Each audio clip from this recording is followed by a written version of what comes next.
शोभित जी। राधे राधे। महाराज जी सादर प्रणाम। महाराज जी, अध्यात्म की तरफ चलते चलते अचानक मन विचलित सा हो जाता है, उल्टे से ख्याल आते हैं, नकारात्मक ऊर्जाएं उत्पन्न सी होती हैं महाराज। हाँ, वो चूंकि संसार का मनोरंजन उसको प्रिय लगता है, मन को मनमानी आचरण करना उसको प्रिय लगता है। उसकी गलती नहीं है, हम जहां उसको लगाते हैं वहीं वो राजी होने लगता है। अब जैसे अध्यात्म मार्ग में लगा रहे हैं तो इसमें जहां जहां वो लगा रहा है उसके विरुद्ध बात है।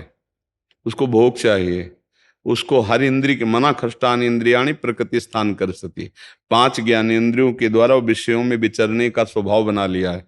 भगवान कह रहे हैं आप भगवान के अंश, ममैवांशो जीव लोके जीव भूता सनातना मना खष्टान इंद्रियाणी प्रकृति स्थान कर सती।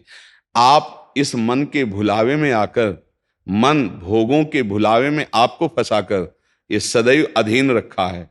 अब अध्यात्म सुनना शुरू किया, अध्यात्म चल तो अध्यात्म में मन को वश में किया जाता है और अभी तक आप मन के वश में रहे। तो जब आप सपोर्ट नहीं देंगे तो वो आपका सपोर्ट करने लगेगा। इसकी चाल समझना, क्योंकि आपके बिना उसकी कोई सत्ता नहीं, वो आपके बिना कुछ नहीं कर सकता, आपके दस्तखत से ही करेगा। जैसे हमारा मन कह रहा है मैं देखूं, हम कह रहे नहीं देखना है, वो 100 बार कहेगा देखो, आप कहोगे नहीं ये देखो, अब वो लग जाएगा जिधर आप लगाओगे, पर वो कुछ समय तक लगेगा, फिर वो आपको वश में करने की कोशिश करेगा। और वो जब आप ना करेंगे तो आपको जलाएगा। अगर उस जलन को सह गए तो मन को अधीन कर लेंगे, और नहीं सह गए तो मन आपको अधीन कर लेगा। ये खेल चल रहा है। प्रायः सब मन के अधीन ही होते हैं। मन को कोई चेला बनाने वही सच्चा गुरु। दूसरों को तो चेला बनाना सहज है, मन को जो चेला बना ले वही सच्चा गुरु। मन ने सबको चेला बना रखा है, नहीं बना रखा? जैसा जैसा कहता है वैसे ही करना पड़ता है। और बड़ा बात यह है कि मन को हम जैसा कहें शास्त्र आज्ञा से वैसा चला ले, सो महात्मा, वही गुरु, वही भक्त। नहीं तो भाई भेष चाहे जो हो, पर मन के अधीनता से मुक्त होना बहुत कठिन होता है।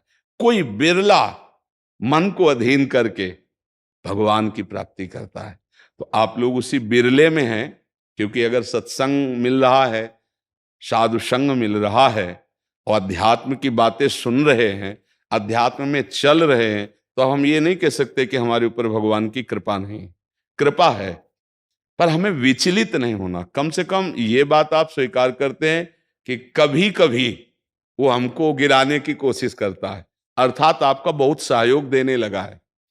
तो एक समय था कि हम पूरे उसके अधीन थे, आज है कि आधा आधा हो गया है। आधा वो हमारे अधीन हो रहा है और आधा अपने अधीन करना चाहता है। तो चढ़ाई और चढ़ते जाओ, उसके पॉइंट कम करते जाओ, अपने पॉइंट बढ़ाते जाओ कि अब 60%, अब 65%, अब 70%। फिर जिस दिन 100% तो तुम्हारे अधीन हो गया, उसी दिन भगवान के आनंद का जो स्वरूप है वो प्रकाशित कर देगा। अब ये लड़ाई बहुत जोर की है, छोटी मोटी लड़ाई नहीं है। वो छोटा मोटा शक्तिशाली नहीं, बहुत शक्तिशाली है। क्या? आपको सपोर्ट देगा, राधा राधा राधा, फिर धीरे से आपके सामने रखेगा। देखो इतने दिन जब करते हुआ कोई सुख तो नहीं मिल रहा, इसको भोगो, अभी आनंद आ जाएगा। और देखो ये भोग आपके पास व्यवस्थित है, देखो ना, अभी आनंद आ जाएगा। अच्छा, अब रुका राधा नाम, अब वो उस भोग में ले गया। अब राधा नाम जपना चाहोगे तो अच्छा नहीं लगेगा, अरुचि, वो अपने अधीन करता चला जाएगा। कोई विवेकवान गुरु कृपा पात्र इसकी ये चाल समझ जाता है, अरे अरे मुझे तो पुनः फंसा रहा है, गिरा रहा है। नहीं नहीं नहीं, राधा राधा राधा राधा राधा राधा राधा राधा राधा, तब बचा जा सकता है। ले ये बहुत प्रवीण है मन, बहुत फुसला के फंसाता है। ऐसे ही फंसाता है कि देखो देख लेंगे, छुएंगे थोड़ी, नजदीक पहुंचा जिस विषय का, छू लेंगे, कुछ होगा थोड़ी। और धीरे धीरे धीरे वो तुम्हें लगेगा कि यार गलती हो गई, ऐसा क्यों हो गया, ऐसा यूं हो गया कि उसकी चाल को नहीं समझ पाए हम, उसकी चाल को नहीं समझ पाए। हर एक इंद्री के साथ ये जुड़ा हुआ है। ये सुन लेंगे, ये देख लेंगे, ये छू लेंगे, ये भोग लेंगे, इन्हीं इंद्रियों के कारण हमें परमात्मा प्राप्ति नहीं हो रही। यही इंद्रियां भोगों में फंसाए हुए हैं और उसका मुखिया ये मन है। और ये बहुत चतुर मंत्री है आपका मंत्री। पर ऐसा समझ लो कि भोला राजा और चतुर मंत्री, तो उसकी दुर्दशा कैसी होती राजा की। जो सलाह देता है वैसे ही कर देता है और वो फंसता चला जाता है। और मंत्री अपने को बलवान बनाकर केवल नाम मात्र का राजा उसको बनाए हुए सारा काम वही कर रहा है। देख लो आप, नाम मात्र के आप जीवात्मा भगवान के अंश हो, सारा काम वही मन कर रहा है। हमारा मन कर रहा है आज ये खाएं तो हम खाएं, नहीं, ये मन की मांग है, तेरी मांग नहीं है। लेकिन ऐसा कौन भेद पैदा कर पाता है। अब मेरा मन कह रहा है आज ये देखा जाए, तो अब भाई देखा जाए। मेरा मन कह रहा है, तो कभी कभी मन अच्छा सपोर्ट करता है। जैसे आपको मन ने ही कहा चलो चलते हैं सत्संग में, बाबा के पास बैठते हैं वृंदावन में, तो अच्छा सपोर्ट दिया ना। वो सपोर्ट ना देता तो आप नहीं आ पाते। बस इसको अच्छे सपोर्ट के पॉइंट में लगाते रहो। और जब बुरा सपोर्ट करे उस समय सहना बहुत कठिन होता है।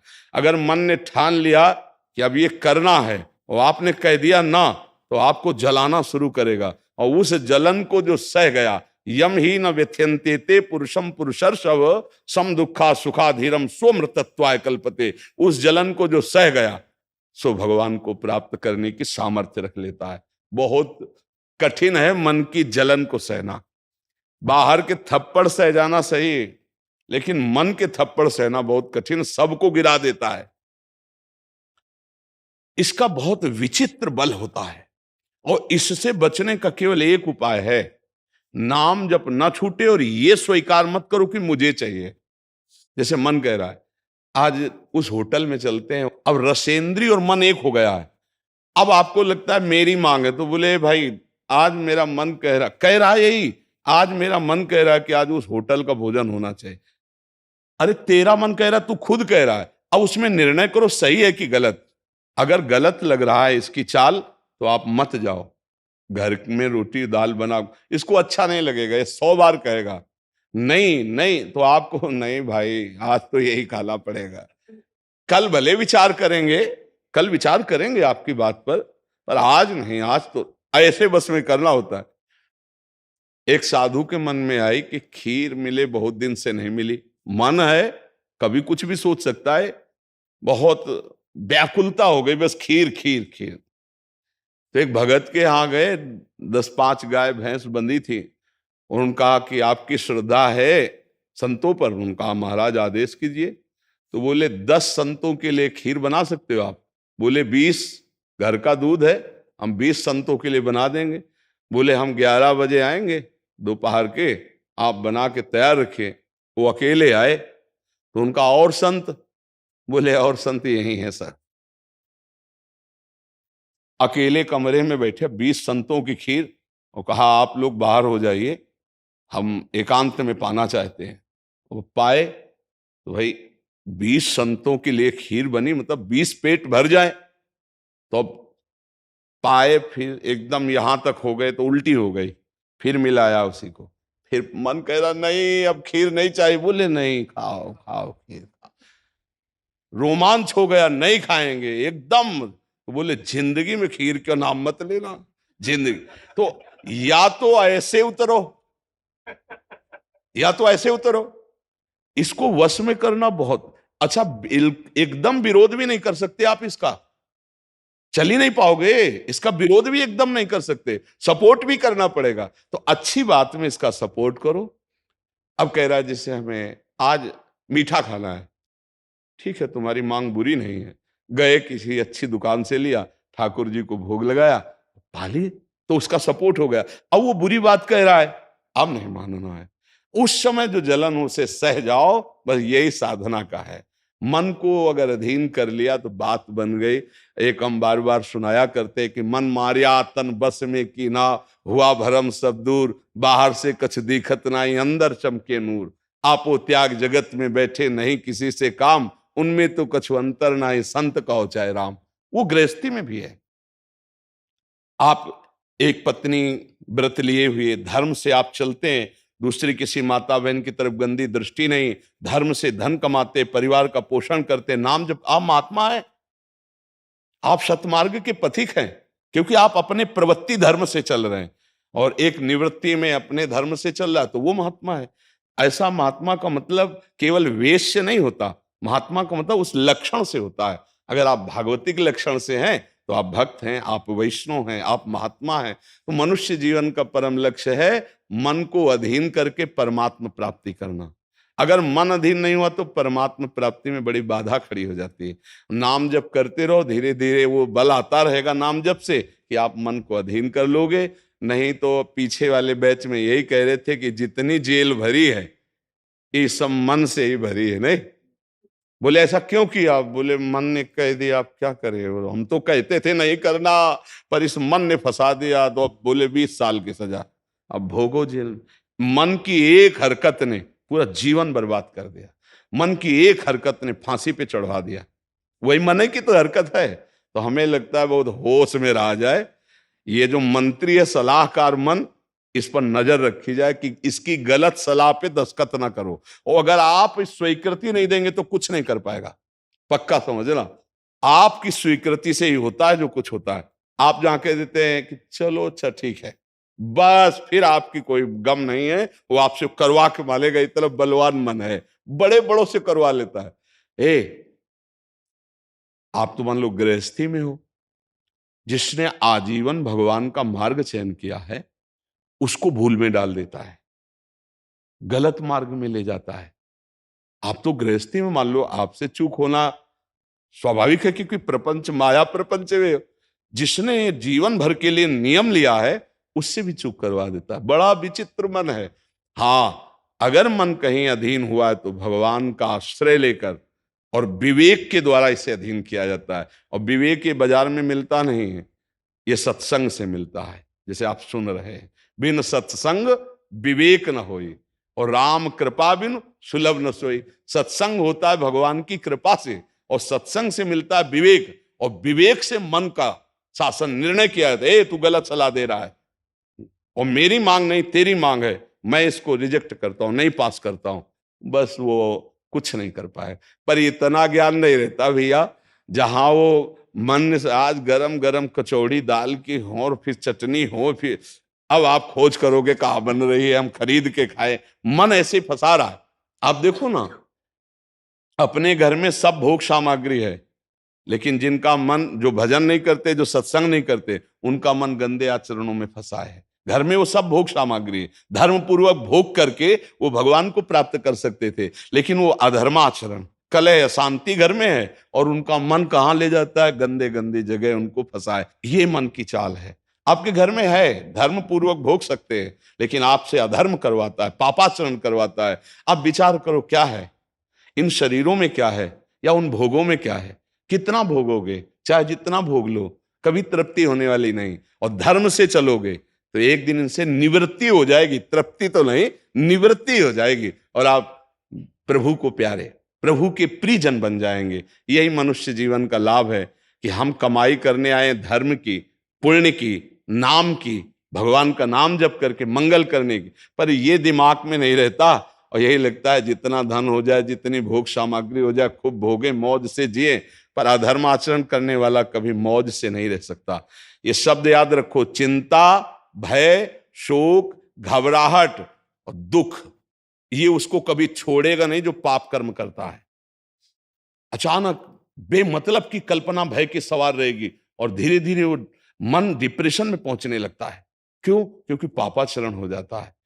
और घर के किसी व्यक्ति से ठीक से बात नहीं करेगा। क्यों? अंदर से डिस्टर्ब हो चुका है।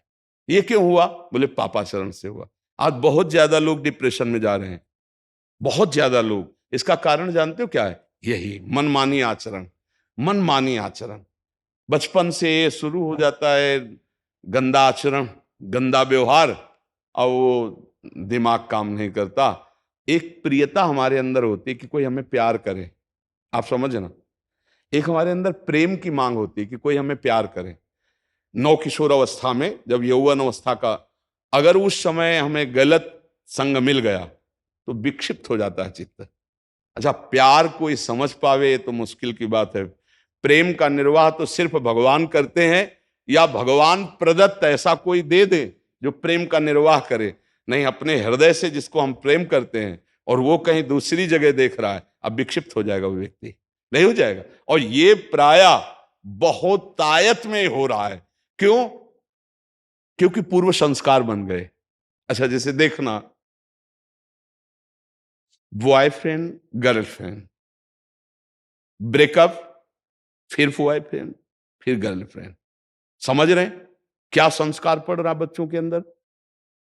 अब वो जब वर्ण करेंगे एक पति का, तो उनके अंदर निष्ठा आ पाएगी, वो संयम से चल पाएंगे, वो एक गृहस्थी को संभाल पाएंगे, वो अपने पति या पत्नी पर पूर्ण प्रेम कर पाएंगे? नहीं कर पाएंगे। क्यों? क्योंकि आदत खराब हो चुकी, संस्कार खराब हो चुके। अब ये हमारे समाज में ज्यादा फैल रहा है, नहीं फैल रहा है। अब जहां मन को संयम में लाने की बात आती है, वहां मन को तो हमने पहले ही रद्दी कागज बना दिया, पहले ही हमने उसको गंदा कर दिया। अब कैसे हो सकता है? गृहस्थी बहुत पावन मार्ग है, कोई ऐसा नहीं है।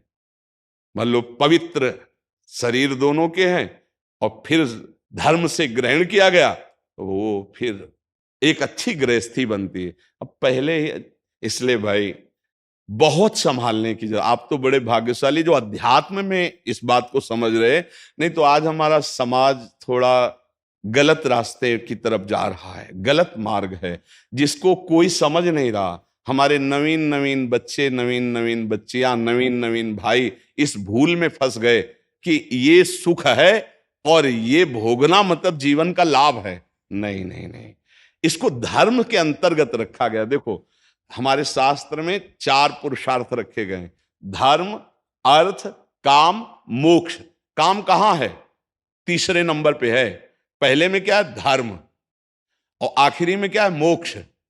जो धर्म से चलता है, धन धर्म से कमाता है, धर्म से काम भोग करता है, वो मोक्ष को प्राप्त हो जाता है। आज 2 बातें हट गई, पहली और आखिरी। धर्म और मोक्ष हट गया, अब अर्थ और काम रह गया, नहीं रह गया। बस यही पशुता बढ़ती चली जा रही है। अब ये संतों की बातें कड़वी लगेंगी समाज को, लेकिन भैया बहुत गलत रास्ते में अपने लोग जा रहे हैं। इससे लौटना अभी संभव है, अभी लौटना संभव है। अगर कदम आगे बढ़ते चले गए तो आप लौट नहीं पाएंगे। आप देखो, हमारे नवीन बच्चों में बहुत डिप्रेशन की ये बात आती चली जाए। क्यों? विक्षेप पे विक्षेप पड़ रहा है। अब वो उससे आसक्त है, वो ब्रेकअप हो गया, अब उसका दिमाग पे जो भार पड़ा वो पूरे जीवन की जीवनी शक्ति को नष्ट कर रहा, चाहे बच्चा हो चाहे बच्ची हो। मतलब कई ऐसी समस्याएं प्रकट हो रही हैं जो अपनी बात कह नहीं सकते हैं और अंदर ही अंदर वो अपने को खोखला कर लेते हैं।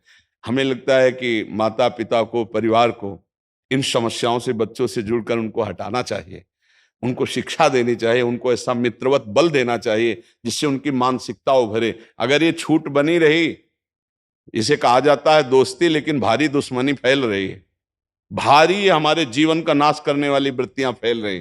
तो इसलिए इससे बचा जाए और नाम जप किया जाए। अगर मन को छूट मिल जाए तो नरक पहुंचाने की पूरी व्यवस्था कर देगा। मन को छूट मिल जाए तो भारी से भारी अपराध करा देगा और जलाता रहेगा। इसलिए मन को छूट ना दी जाए, और मन को छूट ना दी जाए इसके लिए जो चाहिए विवेक, वो सत्संग सुना जाए, और जो बल चाहिए वो नाम जप किया जाए। नाम का बल और सत्संग का विवेक, ये 2 ही बचा सकते। साधन को हरि भजन है, कै सत्संग सहाय। जी।